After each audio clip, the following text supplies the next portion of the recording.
Welcome to the entire history of Firenze, a city whose story is as grand and intricate as the masterpieces it's home to. Florence, known for its breathtaking art, architecture, and rich intellectual history, was once the cradle of the Renaissance, shaping Western civilization in ways that resonate even today. From its origins as a small Roman settlement, Florence grew into a powerful city-state, flourishing under the influence of the Medici family, whose patronage of the arts and politics made the city a cultural epicenter. Figures like Leonardo da Vinci, Michelangelo, Dante Alighieri, and Niccolò Machiavelli left a profound mark on art, literature, and philosophy, making Florence a beacon of creativity and thought. But Florence's history is not only defined by artistic triumphs, it's also shaped by political intrigue, power struggles, and the rise of banking empires. The city's evolution from a medieval stronghold to the epicenter of the Renaissance involves dramatic shifts in power, with intense rivalries and the gradual consolidation of influence by the Medici, who would go on to control not just Florence, but much of Italy. Join me on a journey through the centuries to uncover how this small city on the Arno River became a global symbol of creativity, ambition, and intellectual innovation. From its ancient roots to its towering legacy in the arts, Florence's story is one of enduring greatness. Before we begin, I love to hear from where you're listening tonight. What time is it where you are? It's always fascinating to read these comments and to see how far the history of Florence travels. Don't forget to like the video if you're ready to reflect on these untold stories, and make sure to subscribe to the channel to explore even more untold histories from around the world. The history of Florence, or Firenze, is a story that stretches back over 2,000 years. While it is often celebrated for its role in the Renaissance, its roots go far deeper into history, starting with its early origins as a Roman settlement. Founded in 59 BCE, Florence, known then as Florentia, was established as a Roman colony. It was strategically located at the crossroads of several important Roman roads, particularly the Via Cassia and Via Aurelia, making it a center for trade and commerce. The city's location along the Arno River allowed for easy transportation, while its proximity to the important region of Etruria ensured its economic growth and military significance. Florentia was initially a military outpost, primarily settled by retired Roman soldiers. It was designed with typical Roman planning. The streets were laid out in a grid pattern, with a forum at the center, surrounded by temples and public buildings. This foundation would remain in Florence's urban planning for centuries to come, with the city's central Piazza della Repubblica echoing the layout of the Roman Forum. Florence's early days were defined by its role as a regional center of Roman culture. Though it was not as large or influential as Rome itself, it still played a part in the wider imperial structure. The city's infrastructure included baths, a theater, and an amphitheater, providing the people of Florentia with a taste of Roman civilization. During this period, the city flourished, becoming an important site for trade in the Mediterranean, and its Roman influence began to shape its identity for generations. After the fall of the Western Roman Empire in the 5th century CE, Florence, like many European cities, entered a period of political fragmentation and uncertainty. The city was briefly under the control of the Ostrogoths and the Byzantine Empire, before being overtaken by the Lombards in the late 6th century. During the Lombard rule, Florence was part of the larger Lombard Kingdom of Italy. Under the Lombards, Florence's urban landscape began to change. The early medieval period saw the construction of fortifications that would later define the city. Florence's geographical position made it a key military and strategic site, with the Arno River forming a natural defense line. The Lombards built castles and fortresses along the river, which became centers of power for the ruling elite. In the 8th century, the Carolingians, under Charlemagne, brought Florence back under imperial control, although the city's fortunes remained largely dependent on the shifting tides of power in Italy. Florence was briefly part of the Holy Roman Empire, but during this time, it remained a small city-state, overshadowed by the larger urban centers of northern Italy, such as Milan and Ravenna. The city's first significant steps toward independence and influence came in the 12th century. During this period, Florence began to emerge as a self-governing commune. The medieval city-state of Florence was founded upon a complex system of guilds, which represented different professional and trade groups.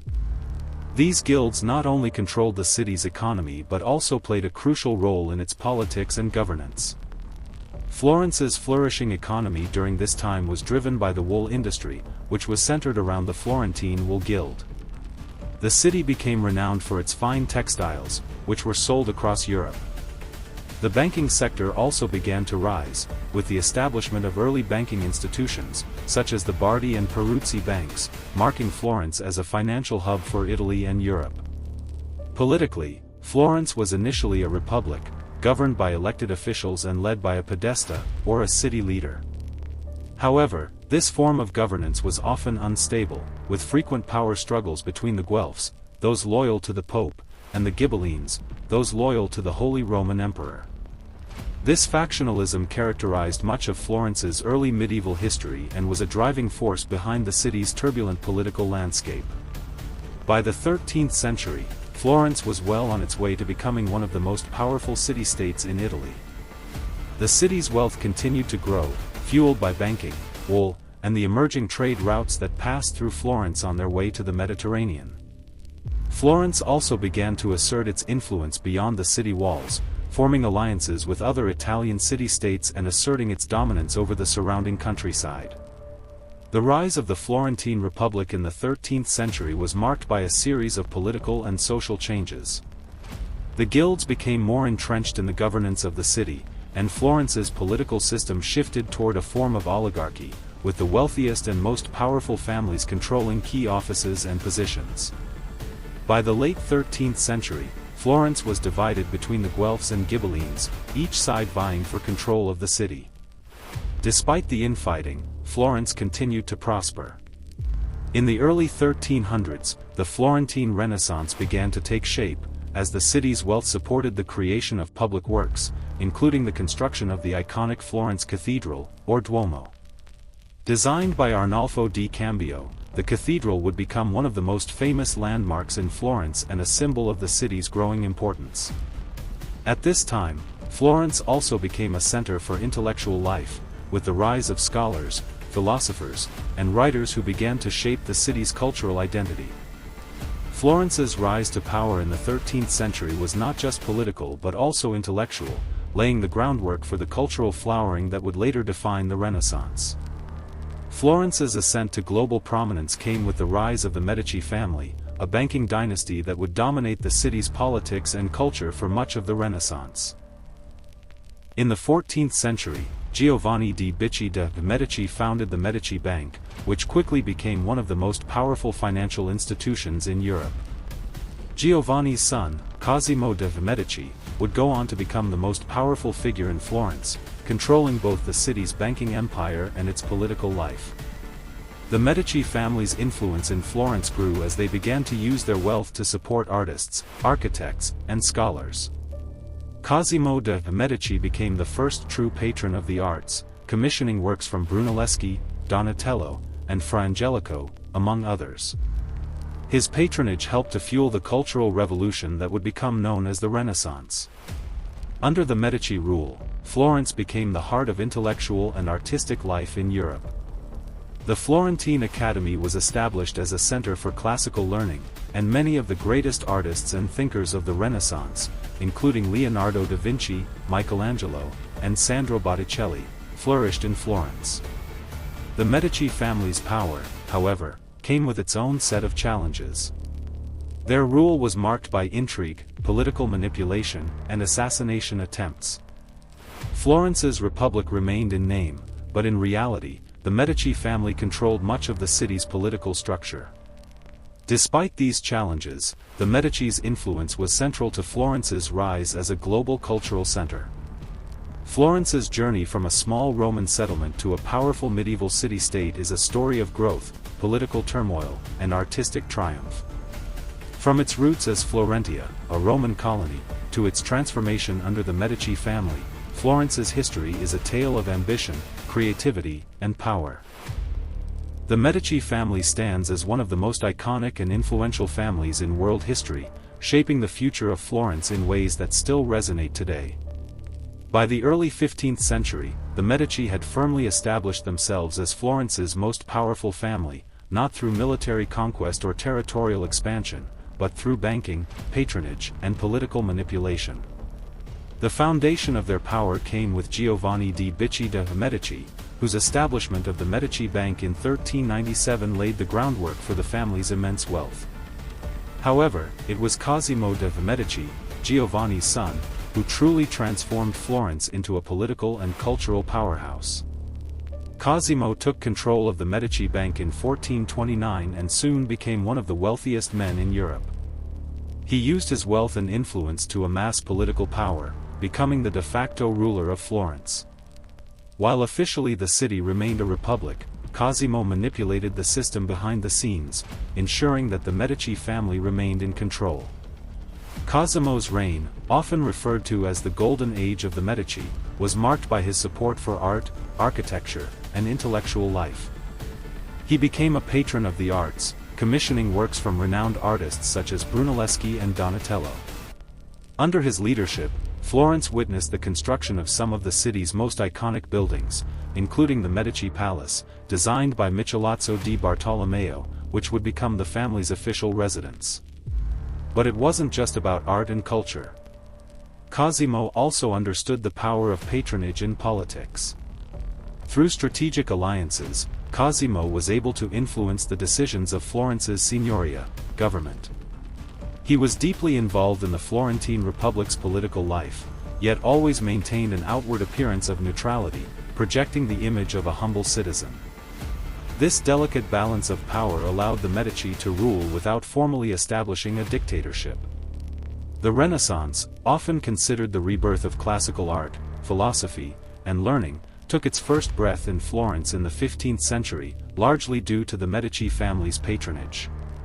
Cosimo de' Medici's commitment to reviving classical knowledge and his support for the arts helped to create an environment in which artists, architects, and intellectuals flourished. One of the first great acts of Medici patronage came in 1434 when Cosimo funded the renovation of the Florence Cathedral, commissioning Filippo Brunelleschi to design its iconic dome. This engineering marvel would not only transform the Florence skyline but also symbolize the city's growing stature as a center of artistic and intellectual achievement. The Medici's financial backing and political clout created a golden age for artists and thinkers in Florence. The Florentine Renaissance became a period of unmatched creativity, with Leonardo da Vinci, Michelangelo, Sandro Botticelli, and Donatello creating works that would become the foundation of Western art.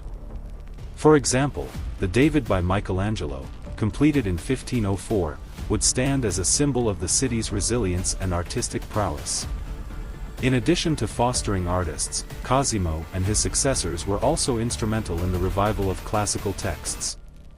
The Medici funded scholars who translated ancient Greek and Roman works into Latin, preserving classical knowledge for future generations. The Florentine Academy, established by Marsilio Ficino, became the leading intellectual institution of its time, laying the groundwork for the humanist movement that would dominate Renaissance thought. While the Medici family's wealth and patronage helped shape the city's cultural landscape, their political maneuvering was just as important in consolidating their control over Florence. The family's influence expanded not only in art and philosophy but also in banking, religion, and politics, becoming the leading force in Florence for centuries. The 15th century was marked by Florence's transformation into the heart of the Renaissance, but the city also experienced moments of tension and instability. As the Medici family continued to cement its political control, they faced both internal and external challenges. Yet, despite these challenges, Florence flourished under Medici rule. The Pizzi conspiracy of 1478, which sought to overthrow the Medici family, was one of the most significant moments in Florentine history. The conspiracy, led by the Pizzi family and supported by the Pope, was an attempt to assassinate Lorenzo de' Medici and his brother Giuliano. While Giuliano was killed in the attack, Lorenzo survived, and his swift response to the conspiracy further solidified his control over the city. Following the conspiracy, Lorenzo used his influence to assert his dominance in Florence's political and religious life, extending his power even further. Lorenzo's reign, often referred to as Lorenzo the Magnificent, was marked by a period of cultural prosperity and political stability. His patronage continued to support some of the most famous works of art of the Renaissance, including Botticelli's Birth of Venus and Leonardo da Vinci's Annunciation. Under Lorenzo, Florence became a beacon of intellectual and artistic activity, attracting scholars, poets, and philosophers from across Europe. However, Lorenzo's later years were marked by economic difficulties and political struggles. As the Medici family faced increasing external pressure from other Italian city-states, Lorenzo's power began to weaken. Yet, his impact on Florence's cultural landscape remained unmatched, and his legacy would endure long after his death. The 16th century marked a period of decline for the Medici family's political power. Following the death of Lorenzo the Magnificent in 1492, Florence experienced a series of political upheavals. In 1494, Charles VIII of France invaded Italy, and the Republic of Florence was briefly re-established. The Medici were expelled from the city, and Florence went through a period of instability as various factions vied for power. The return of the Medici came with the rise of Giuliano de' Medici and his cousin Catherine de' Medici, who would later become Queen of France. In 1512, with the help of the Pope, the Medici were able to re-establish their control over Florence. However, their power would no longer be based on the influence of banking and patronage but on their position as dukes and princes of Florence. The Medici family was elevated to the status of Grand Dukes of Tuscany in 1569, marking the beginning of a new phase in Florence's history. While the Medici were still the ruling family, the Renaissance in Florence was gradually coming to an end. The city's cultural and intellectual dominance began to wane as the focus of power shifted toward other European capitals, particularly Rome and Paris. Florence would remain an important center of trade, culture, and politics, but its role as the center of the Renaissance had diminished. The decline of the Medici family in the late 16th and early 17th centuries signaled the end of Florence's role as the center of Renaissance art and culture. However, the city continued to evolve and transform, maintaining its importance as a center of trade, banking, and culture. Florence entered a period of political instability during the 17th and 18th centuries. In 1737, the House of Lorraine took over the Grand Duchy of Tuscany after the extinction of the Medici family's male line.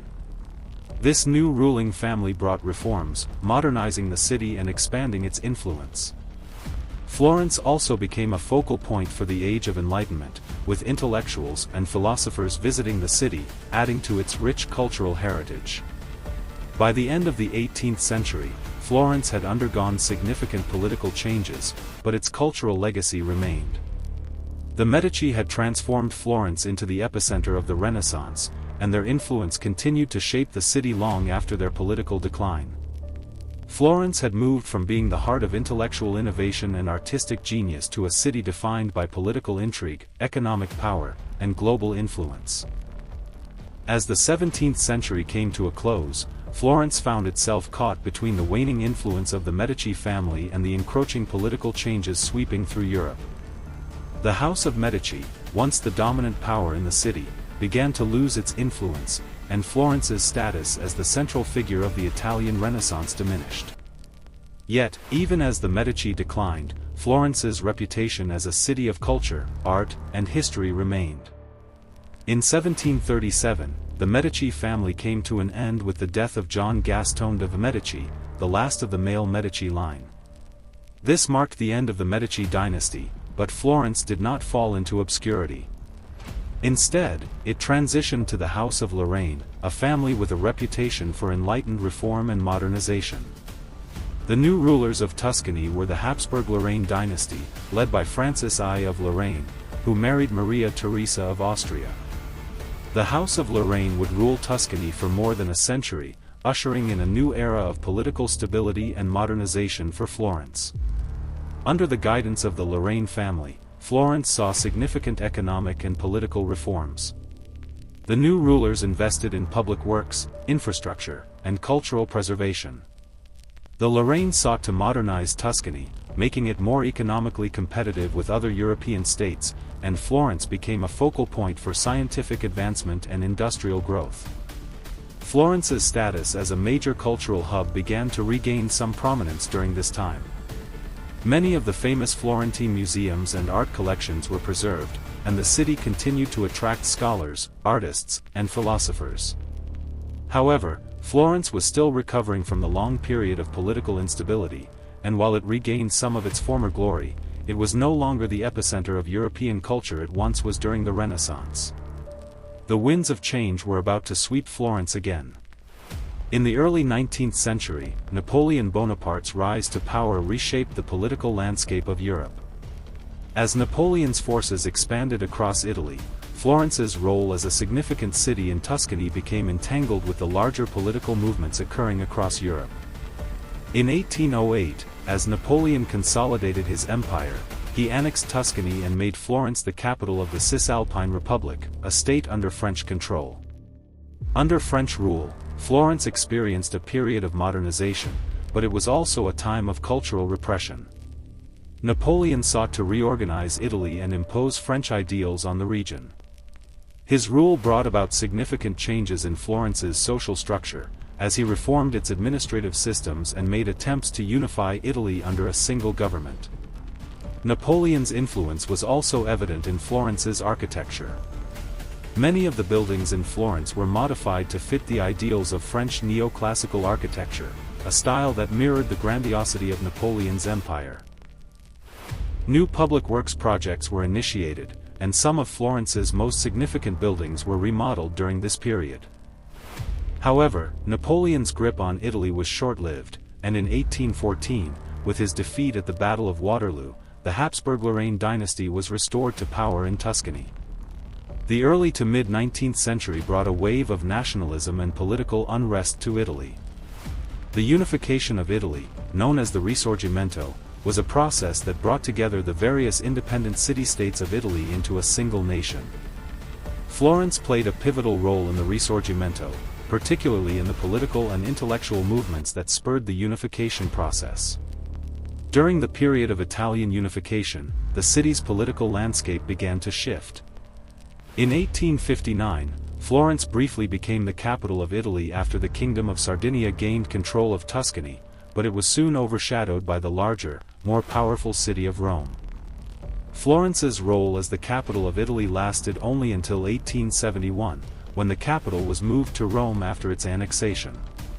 Despite this, Florence remained a key cultural and political center in Italy, and the Italian Renaissance had an enduring influence on the country's identity. Florence's intellectual and cultural legacy was revived during the Risorgimento. Giuseppe Mazzini, Camillo Cavour, and Giuseppe Garibaldi, the leaders of the movement, sought inspiration from Florence's rich history as they advocated for a united, republican Italy. The city became the epicenter of the Italian intellectual and cultural movement, and its universities and artistic institutions became hotspots for new political ideas. The Academy of Fine Arts and the Uffizi Gallery began to host exhibitions and academic discussions that inspired many of the movements in art, literature, and politics.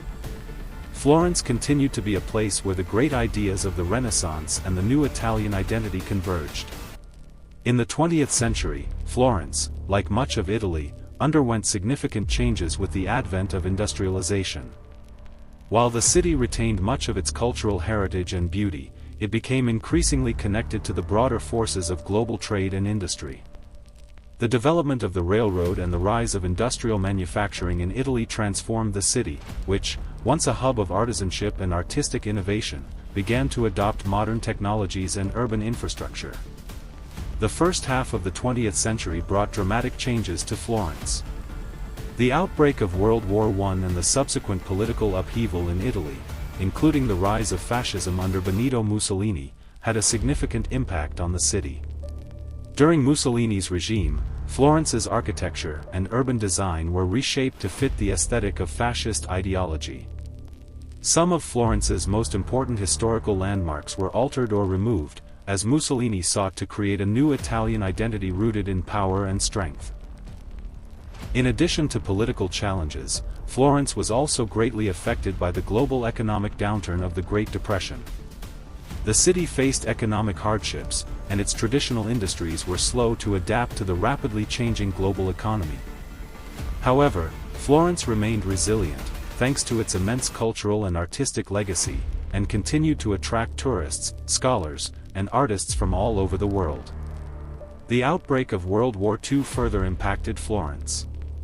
The city suffered significant bombing raids, especially during the later years of the war, and much of the city's architectural heritage was damaged. However, Florence was able to preserve many of its most important monuments, and efforts to restore the city's artistic treasures after the war would become a key focus of post-war reconstruction. After World War II, Florence found itself at the center of Italy's recovery and modernization. The Italian economic miracle of the 1950s and 1960s saw rapid industrialization and growth, and Florence was no exception. The city began to attract international attention as a center of tourism, fashion, and art. In the post-war period, Florence also became a focal point for modern art and architecture. The restoration of the Florence Cathedral's dome and other historic monuments created a sense of national pride, while the city's art galleries, including the Uffizi Gallery, continued to attract scholars and art lovers from around the world. In the 21st century, Florence has remained a global leader in preserving and celebrating art, culture, and history. The city's legacy as the birthplace of the Renaissance has helped it maintain its position as a center of cultural tourism, drawing millions of visitors each year to marvel at its art, architecture, and museums. Florence has also embraced modernity, with a burgeoning fashion industry and a commitment to sustainability and innovation. The city remains a symbol of artistic excellence, a place where the past and present coexist, and where the values of beauty, culture, and intellectual curiosity continue to thrive. As we reflect on the journey of Florence, from its ancient Roman origins to its status as the heart of the Renaissance, and through the tumultuous periods of political change and war, it is clear that Florence's story is one of resilience, transformation, and a deep connection to the arts and intellectual achievement. The legacy of Florence continues to shape not only Italy but also the wider world, inspiring generations with its beauty, creativity, and determination. Florence may no longer hold the political power it once did, but its influence as a cultural capital remains undeniable. As we look to the future, Florence stands as a testament to the enduring power of art, culture, and human ingenuity, a city whose past is as timeless as its present. Thank you for joining me on this journey through the entire history of Firenze. From its Roman foundations to its Renaissance glory and modern transformations, Florence's story is one of unparalleled cultural achievement. I'd love to hear your thoughts. What part of Florence's history fascinated you the most? What aspect of the city's evolution stands out to you? Drop your comments below, and I look forward to reading them. And remember, I'd love to hear from where you're listening tonight. What time is it where you are? It's always fascinating to see how far the history of Florence travels. Don't forget to like the video if you're ready to reflect on these untold stories, and make sure to subscribe to the channel to explore even more untold histories from around the world.